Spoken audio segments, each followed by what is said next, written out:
school. Person until I was about 15.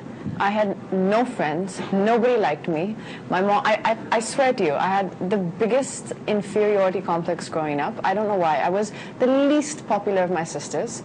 In fact, my two older sisters just above me, they were like always so popular. And I remember I used to have to like bribe them if I wanted something. Like, you know, they used to, I wanted some marbles, I remember once. So I went and told my sister that, you know, you go and get it for me, because they were so popular, they could get everything done.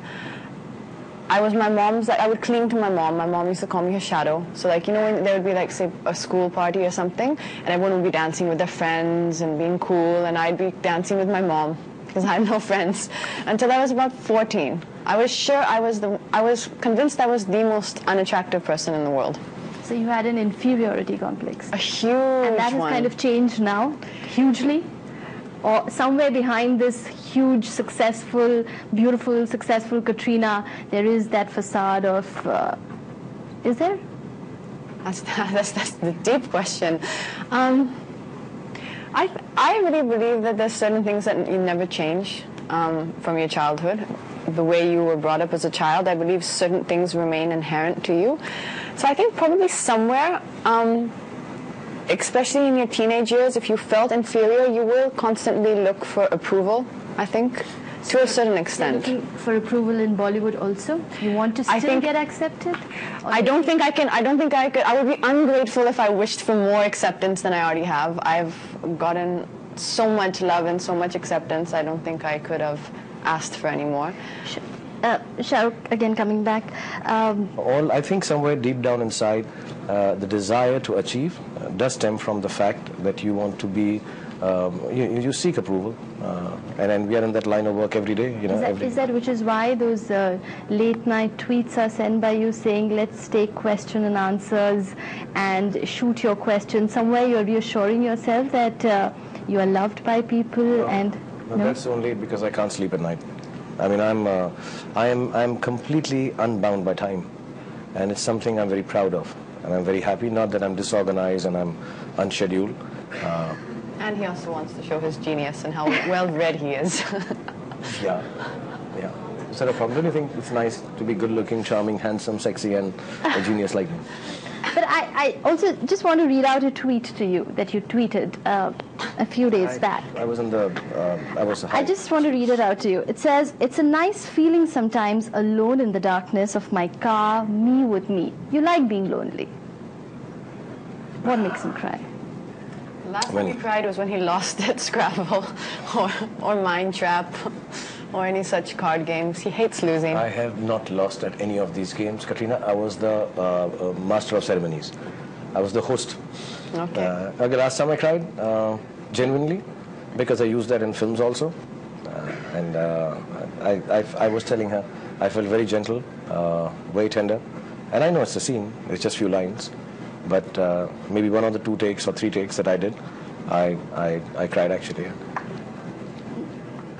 Do you also relate so much to a character, Katrina, sometimes that... No, it's not just character, it's just, I just sometimes feel things, and it's got nothing to do with that old-fashioned adage of, you remembered something from your past life, so you used it in a scene. No. I have just, I was explaining to her actually in the plane when we were chatting that, you know, sometimes I just feel a moment between, you know, especially when I come to her and say, he called me back, and then he again made me lose my memory, called me back, and again he's kind of... But you have always said that you are a soul-selling machine. You're part of you and then play those characters? See, in terms of characters, I think every experience is different. Sometimes you will try and recall or rely on your own personal experiences, but I think more than that, and also with the type of films and characters I have done so far, I kind of just rely on trying to be honest in the moment. And you know, that's probably not called method acting or something, but I just try and be as genuine and honest as I can in that moment, if it was me, in, you know, the framework given to me by the scene, by the director, by the lines. In terms of being attached to a film, it depends which film. See, I have been passionate and obsessive about all my films, and I'm there standing next to it until, as Shahrukh said, it goes in the cinema on Friday or whatever day. no matter how, even maybe if you feel maybe something could have been a little better, or this could have been a little better, you could have been a little better, I still believe an actor should stand by it with 100% conviction until it's in the cinema. Which is what I want to say, that you're a very hardworking actor, and we all know that. You try very hard to play the role just right and the character just right. And I'm not trying to be offensive here at all, but I just want to know, do you get angry when people talk to you about, about the way you speak Hindi? Because we know you are trying very hard. But does that anger you sometimes? That why are people constantly targeting me, asking about the language? No, how can the truth anger me? I mean, what is a fact is a fact. In fact, I think that's... If there comes a moment where I get frustrated, or, I'm like, why is Hindi not my first language? I didn't grow up here. Life and destiny, is not in my hands. I was born in Hong Kong. I've traveled many different places. I came here when I was 17. I had to learn the language. That's the fact. So obviously my Hindi will not be as someone who's grown up from here. But the comfort that I give myself, if that makes sense, is the fact that, no, I mean, I think I did okay for myself, not knowing and still every day having to work that much harder on the language, on the scene, because it's not my first language. In spite of all those obstacles and drawbacks, you could almost say, I think I did okay for myself.